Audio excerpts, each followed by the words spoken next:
Hi everyone, it's Miss Griffiths here. I know I haven't seen some of you for a long time, so I hope you're all doing well. And it's been great to hear from those of you I've heard from. Now, this week in school is our e-safety week, and that's all about learning about how to stay safe online. And on Tuesday is Safer Internet Day 2021, which is an international day where lots of schools and other places learn about how to stay safe on the internet. Now, the internet's a great thing, it's so useful, and especially at the moment with lockdown, you're probably using the internet a bit more. Maybe it's doing your schoolwork, maybe it's calling friends, calling family online. It might be streaming things online if you've got a bit more time at home. So the internet's a great thing, but we use it a lot. So we need to think about using it safely. How can we use it safely and sensibly? So for Safer Internet Day this year, the theme is An Internet We Trust, exploring reliability in the online world. Because sometimes we'll see things online, we can't always be sure whether it's true and whether we can trust it and whether it's safe. So hopefully this PowerPoint will give us a few tips in how we know whether something is safe for us to look at and whether something is true, whether we should believe something. So the aims of this assembly: to know why we do an annual Safe Internet Day, so why do we do this every year? To understand the theme about trusting things in the online world, and to understand what it means by having an online identity and how to keep safe online. And there's lots of different activities on the Home Learning website as well for you to do. So we've got some keywords, we're going to see if we understand these. So we've got the internet. So the internet is the network, it's how we connect to things online, to websites, and other things like that. You often need a phone line or something to provide your internet. Sometimes we call it Wi-Fi as well. That's when we don't use wires for it. A source is where we get some information from. So it might be someone who sends us a message. It might be a site or an app. An avatar. An avatar is something that we use to represent ourselves. So it might be, for example, on Spelling Shed, you've all got a little cartoon figure that you could personalise which represents you. So rather than a picture of you, you've got your avatar. Same on TT Rockstars. Your avatar, your user has a different name and you can buy different outfits. So rather than putting a picture of yourself, which can be something they might not want to share with everyone, an avatar is usually animated in a way of representing yourself, personalizing it, but not giving anything away about yourself using a real image. Messaging is whether you're using phones or tablets or your computers to send a message, to send a hello, a question, an answer to someone. So it could be to friends, but you might get messages from other people too. So emails, well, that stands for electronic mail. So rather than having a letter through the post, it's like getting a letter straight onto your computer. And you need an email account for that. Online means something on the internet. So when we talk about online safety, we're talking about internet safety. An app. An app is something that's usually on smartphones and tablets, sometimes on computers too. An app can be a particular program or a button that does a particular thing. So, for example, Facebook is an app. TT Rockstars has an app. There are lots of games that are apps. Apple Pay is an app. There's lots of different apps and they all have different functions. Some of them are free, some of them you have to pay for. Some of them you need parent permission to use. Some of them keep you safe and keep your information private. Some of them might not always, so it's always good to make sure before you download an app to ask your parents. And adverts, we might see lots of these when we're online. Adverts are things, advertising things, persuading you to buy something. Okay, and they're there to persuade you. Sometimes they're not always good, sometimes you don't always want to see them. And sometimes they're there to grab your attention. Okay. So what is Safer Internet Day? It's celebrated in over 100 countries across the world on Tuesday the 9th. And the theme this year, like I've just said, is an internet we trust, exploring reliability in the online world. Especially at the moment, a lot of us get our news online, that's how we hear about things.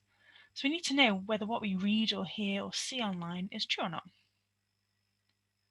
So there's lots of things that we use the internet for. So why don't you pause the video and talk with people around you? What do you use the internet for? great, well done. The internet is amazing. We use it in so many ways, and I'm so glad we've got the internet, especially during lockdown. So in our real lives, we use it for entertainment, for communicating with each other, helping us learn. Who can use the internet? Well, one of the great things about the internet is it means we can communicate instantly with people around the world. Okay, so if people have a device and they have access to the internet, lots of people can access that. By the end of 2019, 4.5 billion people were using the internet. Look at all those zeros there. That's nearly 6 out of every 10 people in the whole world. So that's a lot of people. How do we access the internet? Well, there's lots of different devices where you can get to the internet. Why don't you pause the video and with people around you or on your own, have a think, how many things can you list? How many devices? Great, well done. There are absolutely loads of devices. Just looking around my house, there's lots of different things. So we have computers and phones. Those are perhaps more obvious. We've got some tablets, iPads, other tablets. But there might also be things like your voice control. So if you've got an Alexa or you've got some other devices, you might have some speakers that connect to the internet. Sometimes your car can. So if, the screen in your car might have access to the internet. Let's have a look at some suggestions here. Phones, computer, sometimes your headphones can. Sat navs in the car. Your games consoles. So often you can get on your PS5s, Xboxes, other PlayStations, games consoles, they can also connect to the internet. If you've got an e-reader like a Kindle, those connect to the internet. I was thinking my smart TV connects to the internet, so I can Google things from there. I can watch YouTube from there. There's lots of devices we have around the house. You might have thought of some more as well. So how would you feel if the internet was turned off? So again, if you want to, pause and have a talk with people around you. Yeah, but how would you feel if the internet was turned off? I know at the moment I'd find that really hard. I recently had to change my internet provider, so I had a day with no internet, and then I kept going to do something. I'm like, oh no, I can't do that. I can't listen to that because I've not got the internet. I can't call that person. I can't check my emails. So actually nowadays we use it a lot. So it would be a shame if we didn't have it anymore. But because we do use it so often, it is really good to be using it safely. Because it's part of our everyday life now. 20 or so years ago, and longer ago than that, it wasn't used so much, but nowadays it's an everyday part of our lives. So now we're going to start thinking about our online identity. So it means if someone looked us up online or if someone met us on an app or saw our user profile, what would they know about us and what are we sharing about us? Okay, so here we've got someone called Sarah Bailey. And we can see some of the things about her. We can see where she's from. She's from London in England, got the English flag. We've got her email address there. We've got a picture of her. Now, would we want to share all of these with people online? Because remember, if we put things online, people we don't know can see them. I'm not sure if I put a photo of myself so that other people could see it. Unless I had really strict privacy settings so I knew who see it. I wouldn't put my email on either. My email I only share with people who I want to be able to contact me. So I don't want people who I don't know contacting me. So I don't know whether Sarah might want to change some of her profile settings. And again, a lot of the apps you'll use and the games you use, you've got different profiles. So when you're setting yours up or changing yours, make sure you check the settings and you might want to change some of your things as well. So the information about ourselves, our likes, what we share and how we talk to others, there's lots of things we can share, okay? I might want to share my favourite food and I don't mind if anyone in the world knows that. But if I gave my address, well, I don't want everyone in the world to know that. So I've got to think really carefully what I put.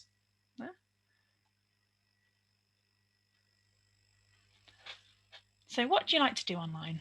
You have a think. Who likes to do the same and different? And is it okay for people to like different things online? Okay. So we all do things online at one point or another. And sometimes we share that with our friends. You might play Xbox with your friends, you might message on your friends, you might play on certain games with your friends, and that's great. But there might be someone in like real life, someone might have different hobbies, they might like different sports, different activities, might be the same online. So it's important that we're kind to each other online, but also we don't need to pressure people to do things online either. And again, people, some of your friends might have different rules in their homes, in their families. So don't make someone feel bad if they can't join in, or if they just don't like joining in with the online things you do. Again, being kind is really important. And that question there, what could we do to make the internet better? Well, I know we talked about this last year and in our e-safety week in September. How can we make the internet better? By being kind online. And as well as the internet being a kind place, it needs to be a place we can trust. Okay, and we can be involved in that, but we also need to have our eyes open when we're looking online, and we need to be thinking, can I trust what I'm reading? So we need to learn how to separate fact from fiction. So fact are things that are true, and fiction are things that are made up. Sometimes people might say things that make it sound like a fact, but actually it's made up. And there's a lot of talk at the moment about things called fake news, things that looks like news, but it's actually just a bad rumor and it gets spread around the internet. So how do we know if we can trust something online? What would you do if you read something and you weren't quite sure? So there are ways we can investigate, we can turn detective and see if the information we read is fact or fiction, as well as asking an adult, someone we trust, and there's some other stuff we can do. Because this is why it's important. The online world can influence, persuade, and manipulate our decisions and opinions. It affects how we think about things. So it's really important we find out what's fact and what's fiction. Sometimes fake news can even be harmful. So in extreme circumstances, fake news can make people panic or make people angry when they don't need to be. So what can I do? Just going to move my camera there for you. Ask myself, who wrote this? So if it's on the BBC News website, then it's probably going to be trustworthy. If it's on a random website I've never heard of before, not sure, might need to check another website that I trust. Again, if it's a message from someone that you don't know, then you might want to be a bit wary of that. But if it's from someone you trust, then you're more likely to trust it. Investigate why it's written. Is the article trying to sell you something? Is it talking about this amazing new product? And then there's a link for you to buy it or sign up for something. And actually, it might just be an advert and not a real newspaper piece or a real article. If it's to inform you, it might be interesting. If it's to scare you, then actually maybe it's not trustworthy either. So think, why is it written? And support your friends if fake news upsets them. That's really important. So if your friends look at something online and it upsets them, you can support them. You can support them by helping them cheer up. You can support them by telling an adult you trust and telling them to tell an adult that they trust at home so that the adults can look at it and help them talk it through. Only share things I have checked are true. Now, if you ask the grown-ups in your home, they'll probably say they get lots of emails, and we sometimes call them spam, which go into our junk mails, where they're just people trying to trick us into buying things or to giving away our personal information. Or sometimes you do get fake news stories. So this incredible story seems to have happened, but actually the photo's been changed, so it's not actually a real situation. Or it's from a random website and there's no real information, it's just making stuff up. So if people are sharing things, if you're sharing a link with someone or you're telling someone to look at something, make sure you've checked it's true before spreading it around. So here, how do we investigate? We question what we see. We check other sources online. That means we could look at different websites, see if they say the same thing. Check sources offline. So especially if you're doing some research for some work and you read something online and go, I'm not quite sure that's true. See if it's in a book as well. And then ask for help. That's really important, especially for you guys as children, especially if you're younger as well.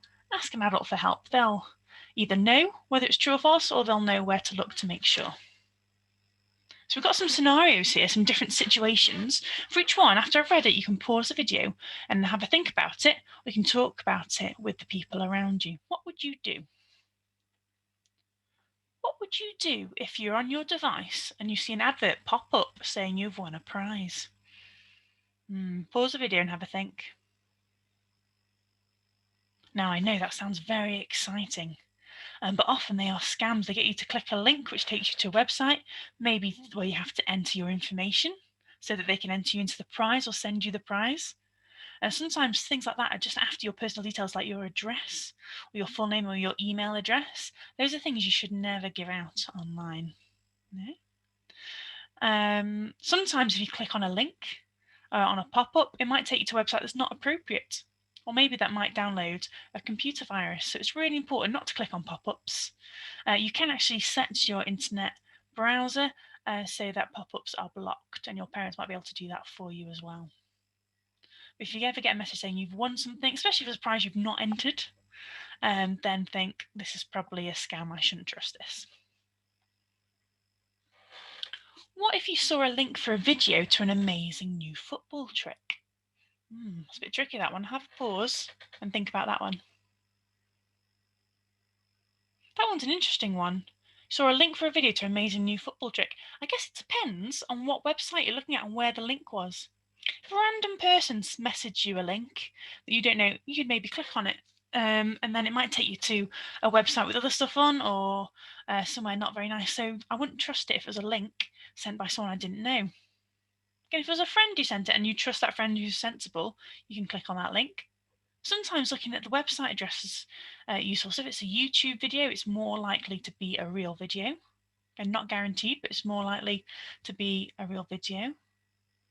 If you're looking at, for example, a football team's website and they've got some links to some tricks for the footballers, on there it's more likely to be a real trick. Or say you're looking at a sporty website, maybe a PE website in the UK, all about football tips and tricks, and then there's a link for an amazing new football trick, it's more likely to be trustworthy.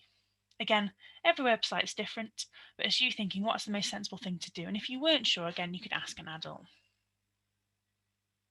Now, this is an interesting one. And actually, after a survey we did at school a couple of years ago, I know that lots of you said sometimes people you play with online do message you. Okay, so what would you do if someone who you play games with online asked to meet in person? Pause the video and have a think and have a talk about it.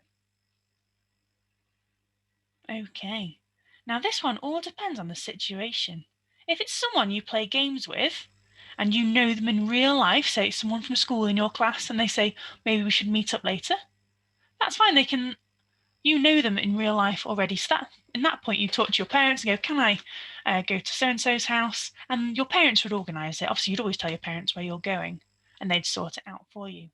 However, if it's someone that you don't know in real life, never meet them. Right? You should always tell an adult if that happens, an adult you trust, your mum, dad, grandparents, or a teacher at school, or an older brother or sister.